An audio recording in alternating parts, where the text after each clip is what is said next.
శివ మహాపురాణము వృద్ధ సంహిత పార్వతీకాండ 6th chapter. ఇక్కడ హిమవంతుడికి మేనకాదేవికి ఏదైతే వరాన్ని ఇచ్చిందో అమ్మవారు, అలాగే హిమవంతుడి హృదయంలో ప్రవేశించి మేనక ఒక గర్భంలో తానే ప్రవేశించింది ఆ జగదాంబిక. గర్భంలో ఉన్న ఆ దేవిని స్తుతించటానికి మళ్ళీ సకల దేవతలు కూడా అక్కడికి వచ్చారు. ఆమె ఒక దివ్య రూపాన్ని తీసుకుని అక్కడ ప్రాదుర్భవించటం, అలాగే తల్లి అయిన మేనకతో మాట్లాడటం, తర్వాత మళ్ళీ అప్పుడే పుట్టిన శిశువుగా మళ్ళీ మారిపోవటం, అవన్నీ కూడా ఇక్కడ చెప్పబడ్డాయి. బ్రహ్మో ఉవాచ అత సంస్మామరుత్యా భక్త్యా దంపతితో భవాంబికాం ప్రసూతి హేతవే తత్ర దేవ్య కార్యార్థమాదరాత్.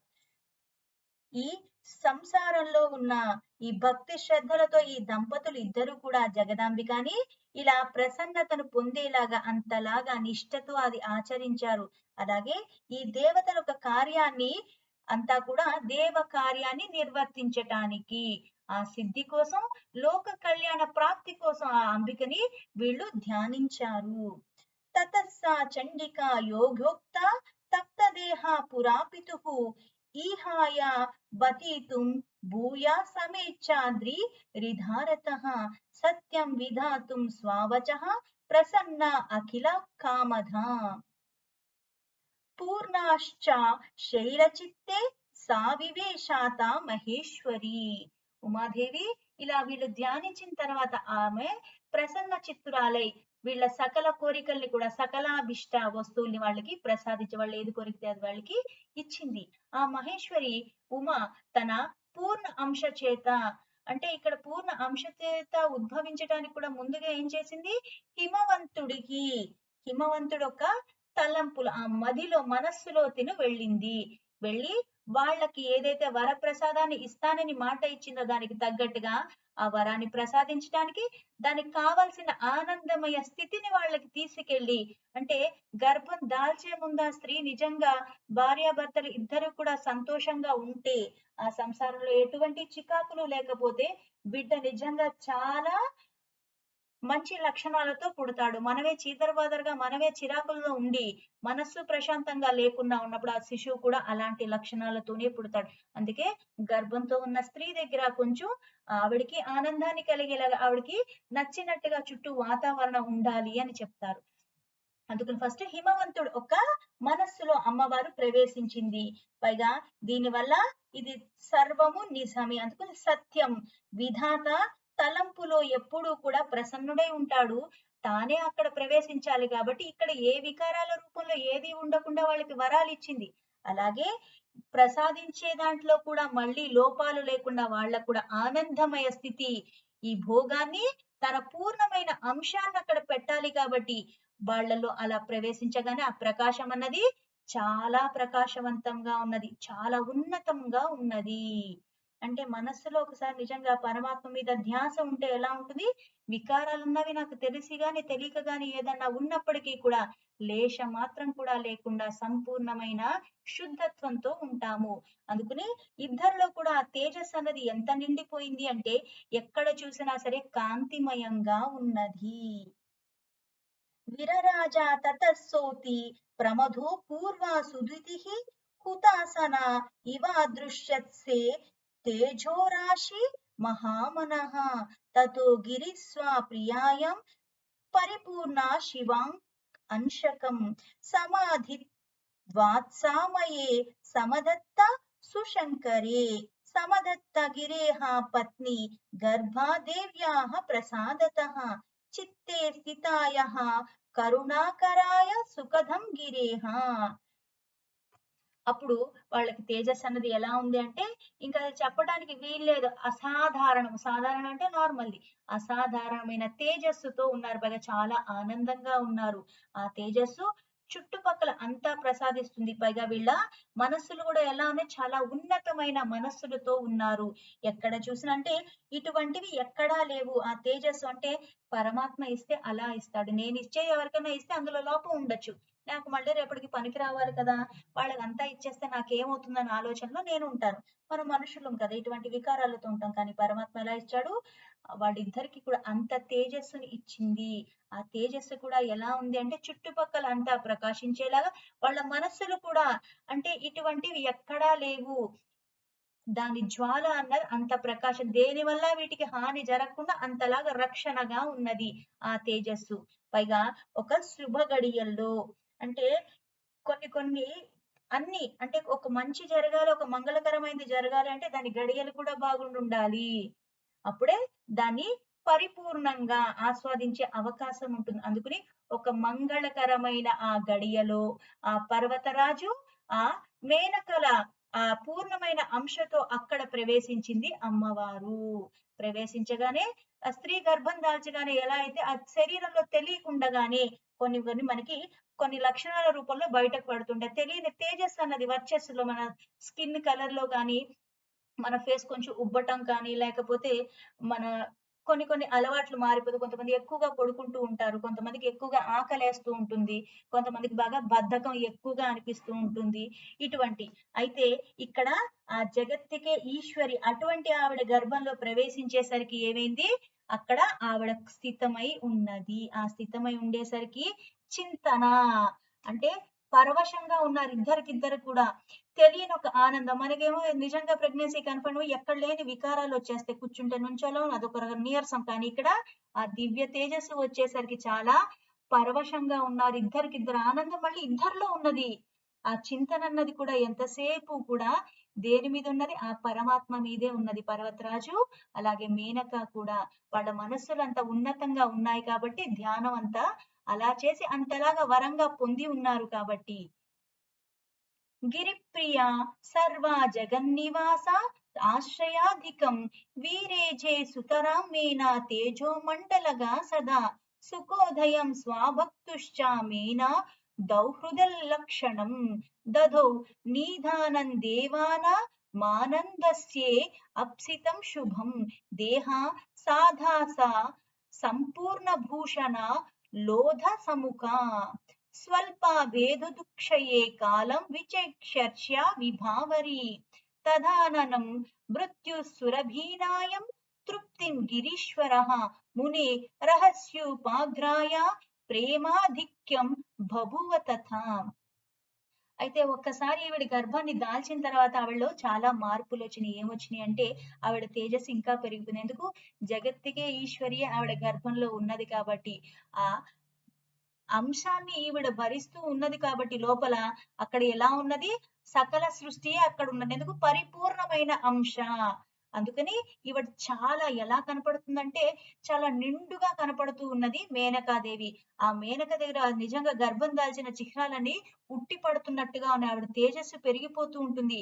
ఆవిడ అసమానంగా ఉన్నది. అంటే అందరూ కడుపుతో ఉంటారు గానీ, ఆ కడుపులో ఉన్న వాళ్ళకి నిజంగా కొంతమంది ఇట్లా కారణ జన్ములకి తల్లిలైన వాళ్ళ తేజస్సు వేరేలాగా ఉంటుంది. పరమాత్మ అంశమే. అందరిలోనూ ఉన్నది పరమాత్మ అంశమే. కాకపోతే వాసనల కొద్దీ మనం జన్మ తీసుకున్నాం. ఇక్కడ ఉద్ధరింపబడటానికి, అందరికీ రక్షణగా ఉండి, దుఃఖాలు తొలగించటానికి తానే స్వయంగా వచ్చి అక్కడ ఉన్నది కాబట్టి ఆ తేజస్సు మేనకాదేవికి ఎక్కువైపోయింది. ఆ ఎక్కువవటం కూడా ఎలా ఉందంటే ఇక్కడ లోదక పుష్పాలు అని చెప్తున్నారు. ఈ లోదక పువ్వు అన్నది లోదుగా అంటారు. అది ఎలా ఉంటుంది అంటే అది చాలా దివ్యమైన ఔషధ గుణాలు. ఇవి మనకి నిజంగా గర్భం దాల్చిన వాళ్ళకి ఆ గర్భాన్ని దాల్చే అంత శక్తి ఎందుకు? మన శక్తి అన్నది చాలా తక్కువ. ఆవిడ సంపూర్ణంగా ఈవిడలో ఉన్నది కాబట్టి ఆ తేజస్సు ఇంకా ఎక్కువ పెరిగిపోతూ ఉండే పెరిగే కొద్దీ శిశువు ఎలా అయితే బరువు పెరుగుతాడు. అలాగే మనలో ఆ శక్తి కూడా తగ్గుతూ ఉంటుంది. కూర్చుంటే నుంచోలేం ఆయాసం వస్తూ ఉంటది. కానీ ఇక్కడ ఈవిడ తేజస్సు పెరిగిపోతూ ఉంటుంది. పైగా లోదక పువ్వులు అన్నవి అది చాలా సువాసన భరిత ఔషధమైన గుణాలు. ఇటువంటి కడుపుతో ఉన్న వాళ్ళకి ఎటువంటివి జరగకుండా ఆ కడుపు ఇంకా భద్రంగా ఉండటానికి అన్నట్టుగా అందుకే ఇక్కడ లోదక సముఖ అంటే అంతలా రక్షణగా తానే ఉన్నది. మనమే కడుపుతో ఉండి ఆరాధిస్తేనే మనకి రక్షణగా ఉండేది పరమాత్మ. అలాంటిది పరమాత్మే శిశువు రూపంలో అక్కడ ప్రవేశించిందంటే తనకి రక్షణగా తానే కల్పించుకుంటూ అక్కడ ఆ తేజస్సుని తిను భరించే శక్తిని కూడా మేనకకి ఇచ్చి తానే ఉన్నది. సకల మంగళకరమైనవన్నట్టుగా అక్కడ అందరికీ కూడా శుభాలు చేకూర్చే జగదంబిక ఈ మేనకాదేవి గర్భంలో పడేసరికి ఆవిడ ఎలా ఉంది అంటే, అమావాస్య తర్వాత పౌర్ణమికి వచ్చేటప్పుడు చంద్రుడు ఎలా అయితే మెల్లమెల్లగా పెరుగుతున్నట్టు ఉంటాడో అంతలాగా ఈవిడ శోభ అన్నది పెరిగిపోతూ ఉన్నది మేనకాదేవిది. మేనా స్పృహావతి కేషు నామే శంసతి వస్తూషు కించిద్దిష్టా హ్రియాపుచ్చద్ ధనుర్వేలం సఖీ గిరిః ఉత్పేయత్యా దోహదం శాల్యం యద్వప్రే పశ్యాదాశు తథా ఆనీతం నేష్టమస్యాధ్వా నాసాధ్యం త్రిధివేపహి ప్రాచీయమానావయావా నిస్తీర్య దోహదభ్యాతాం రేజేమేన బాలలత నద్ధపత్రాదికా యథా. ఈ తేజస్సు పెరిగే కొలది ఈ మేనకాదేవి శరీరంలో వచ్చే మార్పులు కూడా ఒక్కొక్కటి నిజంగా కడుపుతో ఉన్న వాళ్ళకి ఎలా జరుగుతాయి అన్నది కూడా ఇక్కడ చెప్తా. అంటే ఒక శిశువుని ఎలా అయితే ఈ తేజస్సు అన్నది పైగా కొన్ని ఎలా ఉంటాయంటే, పువ్వు వికసించిందంటే అక్కడే ఉంటుందా? లేదు. ఆ చుట్టుపక్కల కూడా దానిలో ఉన్న సువాసనలు ఎలా అయితే మొత్తం వెళ్ళిపోతాయో అలాగే ఇక్కడ ఈవిడ గర్భంలో ఆ జగత్తుకే ఈశ్వరి ఉండేసరికి ఆ తేజస్సు అన్ని కూడా సర్వము వ్యాపించేలాగా అంతలాగా తేజస్సు పెరిగిపోయింది. హిమవంతుడు కూడా ఆ స్థితిలో ఉన్నాడు. అందుకని ఆయనకు మనసులో ఈవిడ ప్రవేశించింది. అందుకని మేనకాదేవి మీద ఆయనకి ఇంకా ప్రేమ పెరిగిపోయింది. అందుకని పర్వతరాజైన హిమవంతుడు మేనకాదేవిని, అంటే నీకు నిజంగా ఈ సమయంలో నీకు ఏం కావాలి, నువ్వు ఏది అడిగితే అది చేస్తానన్న స్థితిలో ఉన్నాడు. ఆవిడ అడగటం ఆలస్యం. ఆవిడకి అన్ని రకాల సుఖాలు శారీరకంగా మానసికంగా కూడా అక్కడ స్వర్గతుల్యంగా చేశాడు. ఇక్కడ ఇది లేదు ఇది కావాలి అంటానికి అడగకుండా అన్ని రకాలుగా అన్ని ఏర్పాట్లు చేశాడు. అక్కడ కొంచెం కూడా తనకి ఎటువంటి ఇబ్బంది కలగకుండా ఆవిడ కొంచెం శిశువు పెరిగేసరికి మనకి ఎలా అయితే శరీరం పెరిగిపోతుందో కొంచెం మళ్ళీ ఆ ఒళ్ళు వస్తూ ఉంటుంది. అయితే ఈవిడ పెరిగే కొద్దీ ఎలా ఉంది అంటే ఇంకా తేజస్సుతో మనకి కొన్ని చిన్న ఆకులు ఒక కొమ్మకు వస్తూ ఉంటే, లేత ఆకులు వస్తూ పువ్వులు అప్పుడే మొగ్గలు వచ్చి ఉంటే దాన్ని ఎంత జాగ్రత్తగా కాపాడుకోవాలి. అలా హిమవంతుడు జగత్తుకే ఈశ్వరినే తన గర్భాన దాల్చినప్పటికీ కూడా ఇంత ప్రేమగా చూసుకుంటున్నాడు ఆ మేనకని. అక్కడ అన్ని రకాలుగా ఎటువంటి ఇబ్బంది రాకుండా కూడా చూసుకుంటూ ఉన్నాడు. గిరీశా సగర్భ మహిషి మమన్సతం ధరణీమివ నిధాన బార్బాభ్య యంతర్లీనవహిం శమీమివ ప్రియా ప్రీతేశ్చ మనసః స్వార్జిత ద్రవిణస్య చ సమున్నతేః శ్రుతేః ప్రాజ్ఞః క్రియశ్చక్రే యథోచితాః. ఏది కావాలి అసలు నీకు ఏది కావాలంటే అది ఇక్కడ తీసుకోవాలంటే అక్కడ లౌకికంగా దొరికేవి ఏది కూడా తక్కువ లేకుండా ఏది కావాలంటే అది, అంటే ఎంత ఆవిడకి వేడిగా ఉండాలి వాతావరణం దగ్గర నుంచి ఆవిడ తినే తిండి దగ్గర నుంచి అన్ని రకాలుగా చూసుకుంటున్నాడు హిమవంతుడు. పైగా ఇక్కడ జగత్తుకే ఈశ్వరునే గర్భంలో దాల్చిందని ఆ కర్మలు కూడా, అంటే ఒక్కొక్కటి ఇలా శిశువు పెరిగే కొద్ది కూడా కొన్ని అయితే ఏ అయితే శాస్త్రపరంగా కొన్ని కర్మలు ఉంటావో ఆ కర్మలన్నీ కూడా ఆచరిస్తూ ఉన్నాడు భక్తి శ్రద్ధలతో. ఆ మనస్సంతా కూడా ఎంతసేపు ఇటువంటి ఆటల మీద వేదాలలో ఏది చెప్పి ఉన్నదో ఆ కర్మలన్నీ కూడా ఆచరిస్తున్నాడు గిరిరాజు. తన భార్య మీద ఇంత ప్రేమ కొద్దీ హృదయంలో కూడా విరాజమానుడు ఆయనకు కూడా ఆవిడే స్థానంగా ఉన్నది. అంటే ఈయన హృదయంలో ఉన్నది ఆవిడ గర్భంలో కూడా ఉన్నది. ఇలా ఎలా కుదురుతుందని మనకు అనుమానం వస్తుంది. అంతా ఉండి అన్నిటా ఉండి మనలో అందరిలో ప్రతి జీవిలోనే ఉన్నప్పుడు ఇది పెద్ద తేలికైన క్రియ పరమాత్మకి. ఆ దేవి కృప చేత సుఖాల్ని ఎప్పుడు అందరికి ప్రసాదించేది కాబట్టి గర్భం దాల్చిన మేనక దినదినంగా తేజస్సు పెరిగిపోతుంది. సమస్త జగత్తుకి నిలయమైన దేవియే ఆవిడ గర్భంలో ఉండేసరికి ఆమె ఇంకా తేజో మండల రాశిగా అలా అయిపోయింది. తన భార్య ఇంతలా అవుతుందంటే గిరిరాజు చూసి ఎంతో ఆనందంతో పొంగిపోయాడు. ఆ జగదాంబికానే గర్భంలో ప్రవేశించిందని చాలా మహా తేజస్సు సంపన్నురాలైపోయింది మేనక. అలాగే చాలా ఉన్నతంగా కర్మలు ఆచరిస్తున్నాడు విధి విధానంగా. అంటే దీనికి ముందు కూడా 100 మంది పుత్రులు పుట్టారు, కానీ దానికి దీనికి తేడా ఏంటి? అప్పుడు గర్భాన్ని దాల్చింది, ఇప్పుడు గర్భాన్ని దాల్చింది. కానీ ఇక్కడ జగత్తుకే ఈశ్వరి అయిన ఆవిడ వచ్చింది కాబట్టి ఆవిడికి స్వాగతాన్ని కూడా విధి విధానంగా చెప్పడానికి వేదాల్లో చెప్పబడిన కర్మలన్నీ కూడా ఆచరిస్తూ ఉన్నాడు హిమవంతుడు. ఎక్కడా ఏది కూడా పొరపాటు తెలిసి గాని తెలియకుండా కానీ జరగకుండా. దదర్శ కాలేమేనాం సాప్రతీతః ప్రసావోన్ముఖీం అభ్రీతాం చాధివం గర్భగృహే భీషగ్గదిష్ఠితే దృష్ట్వా ప్రియాం శుభాంగీ వై ముమోధతి గిరీశ్వరః గర్భస్థా జగదాంబా హి మహాతేజోవతిం తథా తస్మిన్నవసరే దేవామునే విష్ణవాదస్తథా మునయశ్చ సమాగమ్య గర్భస్థాం దృష్టి వృషి శివం.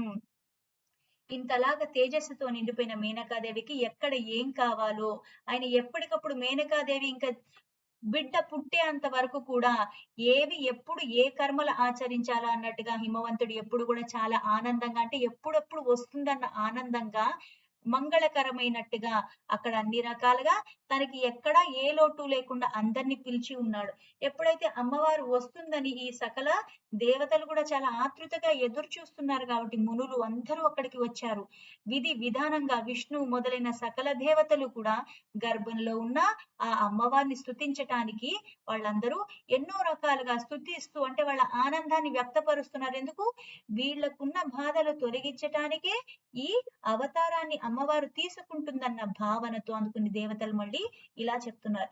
దేవ ఊచుహు దుర్గే జయ జయ ప్రాజ్ఞే జగదంబ మహేశ్వరి సత్యవ్రతే సత్యపరే త్రిసత్యే సత్యరూపిణి సత్యస్తే సత్య సుప్రీతే సత్యయోనే చ సత్యతః సత్య సత్యే సత్యనేత్రే ప్రాపన్నః శరణం చతే శివప్రియే మహేశాని దేవదుఃఖాశయంకరి త్రైలోక్య మాత శర్వాణి వ్యాపిని భక్తవత్సలా ఆవిర్భూయా త్రిలోకేశి దేవకార్య కురుష్వః సనాతః కృపయా తేహి వయం సర్వే మహేశ్వరి త్వక్తః సర్వే చ సుఖినో లభంతే సుఖముత్తమం త్వాం వీనా నాహి కించిద్వే శోభతే త్రి భవేష్వపి.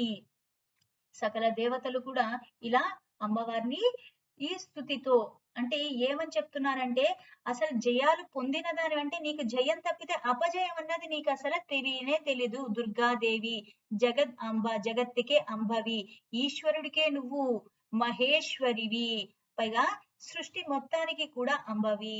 అందుకు పైగా ఇది చెప్పేదంతా నిజము, అంటే నువ్వు చేసేది నువ్వు చూసేది అన్ని కూడా నిజాలు తప్పితే అదే సత్యము, సత్యము ఇది సత్యమే, నీకెప్పుడు జయాలే కలుగుతాయి. త్రిసత్య అంటే మూడు కాలాలయందు, మూడు లోకాలయందు, మూడు అవస్థలయందు అసలు నీ రూపమే సత్య రూపం, అంటే నిజమైనది, శాశ్వతమైనది. ఏది? పరమాత్మ. ఆ రూపమే నువ్వు కాబట్టి పైగా నువ్వు స్థితి ఎలా ఉంటావు అంటే ఎప్పుడూ నిజమే, నువ్వు ఉన్న స్థితి. అక్కడ అబద్ధాలకి గాని వికారాలకి కానీ చోటు లేదు కాబట్టి పైగా నిన్ను ఎవరు దక్కించుకుంటారు, వాళ్ళకి ఎవరికి నీ గతి పడుతుంది? ఎవరైతే నిజాన్నే, అంటే సత్యాన్ని ధర్మానికి కట్టుబడిన వాళ్ళకే నువ్వు అందుతావు, నీ ధామానికి వాళ్లే చేరగలరు. ఇదే నిజము. నువ్వు సత్యంగా ఉంటావు, అలాగే సత్యాన్ని ఆశ్రయించిన వాళ్ళు మళ్ళీ నీ ధామానికే చేరుతారు. సత్యాన్ని చూడగలిగేలాగా ఇచ్చేది కూడా జ్ఞానాన్ని నువ్వే. పైగా శివుడికి ఎప్పుడు ప్రియవి, అందుకే శివ ప్రియా. పైగా మహేశాని అంటే అందరికి, అందరి దేవతలకి పైన ఉన్నదా, నీ పైన ఎవ్వరూ లేరు. పైగా దుఃఖాలన్నీ కూడా నువ్వే తొలగించగలిగిన దాని, మూడు లోకాలకి అందరికీ అమ్మవు నువ్వే. ఆ శివుణ్ణి ఎప్పుడు మీరిద్దరు ఒకటెందుకు, నా శివుణ్ణి ఆశ్రయించిన దానికి నువ్వు, నిన్ను ఆశ్రయించిన వాడు ఆ పరమశివుడు. పైగా భక్తుల్ని ఎప్పుడు కూడా ఆదరించేది. భక్తవత్సలా, ఎక్కడ చూసినా ఏ పరమాత్మ నామం తీసుకున్నా అక్కడ భక్తవత్సల, అంటే నీకు పరమాత్మ దేనికి లొంగుతాడు? భక్తితో. ఆ భక్తిలో లోపాలు ఉండకూడదు, నీ కర్మను నువ్వు ఆచరించాలి, నీలో వికారాలు లేకుండా ఉండగలగాలి, అప్పుడే పరమాత్మ నీకు లొంగుతాడు. అటువంటి ముల్లోకాలకి మాతవైన నువ్వు ఇప్పుడు నువ్వు ఆవిర్భవిస్తున్నావు దేనికి? మూడు లోకాల క్షేమం కోసము, ఈ దేవతల కార్యాని కోసము. ఆ కార్యాన్ని నువ్వు తప్పితే ఎవ్వరూ చెయ్యలేరు కాబట్టి మమ్మల్ని అందరికీ రక్షణగా ఎప్పుడూ నువ్వే ఉంటావు. మాకండగా ఎవరు ఉంటారంటే నువ్వు తప్పితే ఇంక ఎవరూ ఉండరమ్మా. అందుకని సర్వే అందరికీ ఈశ్వరివే నువ్వు, అందరూ నీ ఆధీనంలోనే ఉన్నారు. పైగా ఆనందంగా ఉన్నవాళ్ళు ఎవరు అంటే నువ్వు ఎవరి దగ్గర అయితే ఉంటావో, నిన్నెవరైతే ఆశ్రయించారో వాళ్ళకే ఆనందము.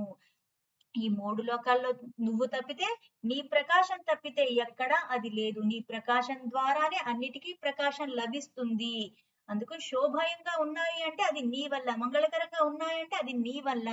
నీ వల్లే సకలాన్ని ఉద్ధరింపబడేలాగా నువ్వు చేస్తున్నావు.